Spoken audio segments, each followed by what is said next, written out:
بسم الله الرحمن الرحيم والطور وكتاب مسطور في رق منشور والبيت المعمور والسقف المرفوع والبحر المسجور إن عذاب ربك لواقع ما له من دافع يوم تمور السماء مورا وتسير الجبال سيرا فويل يومئذ للمكذبين الذين هم في خوض يلعبون يوم يدعون إلى نار جهنم دعا هذه النار التي كنتم بها تكذبون أفسحر هذا أم أنتم لا تبصرون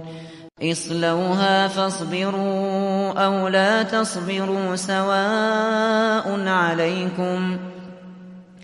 إنما تجزون ما كنتم تعملون إن المتقين في جنات ونعيم فاكهين بما آتاهم ربهم ووقاهم ربهم عذاب الجحيم كلوا واشربوا هنيئا بما كنتم تعملون متكئين على سرر مصفوفة وزوجناهم بحور عين والذين آمنوا واتبعتهم ذريتهم بإيمان ألحقنا بهم ذريتهم وما ألتناهم من عملهم من شيء كل امرئ بما كسب رهين وأمددناهم بفاكهة ولحم مما يشتهون يتنازعون فيها كأسا لا لغو فيها ولا تأثيم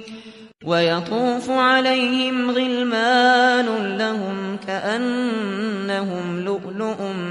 مكنون وأقبل بعضهم على بعض يتساءلون قالوا إنا كنا قبل في أهلنا مشفقين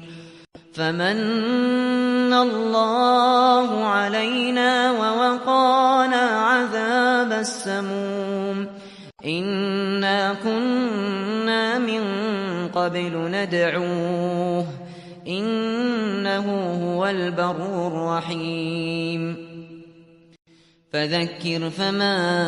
أنت بنعمة ربك بكاهن ولا مجنون أم يقولون شاعر نتربص به ريب المنون قل تربصوا فإني معكم من المتربصين أم تأمرهم أحلامهم بهذا أم هم قوم طاغون أم يقولون تقوله بل لا يؤمنون فليأتوا بحديث مثله إن كانوا صادقين أم خلقوا من غير شيء أم هم الخالقون أم خلقوا السماوات والأرض بل لا يوقنون أم عندهم خزائن ربك أم هم المسيطرون أم لهم سلم يستمعون فيه فليأت مستمعهم بسلطان مبين أم له البنات ولكم البنون أم تسألهم أجرا فهم من مغرم مثقلون أم عندهم الغيب فهم يكتبون أم يريدون كيدا فالذين كفروا هم المكيدون أم لهم إله غير الله سبحان الله عما يشركون وإن يروا كسفا من السماء ساقطا يقولوا سحاب مركوم فذرهم حتى يلاقوا يومهم الذي فيه يصعقون يوم لا يغني عنهم كيدهم شيئا ولا هم ينصرون وإن للذين ظلموا عذابا دون ذلك ولكن أكثرهم لا يعلمون واصبر لحكم ربك فإنك بأعيننا وسبح بحمد ربك حين تقوم ومن الليل فسبحه وإدبار النجوم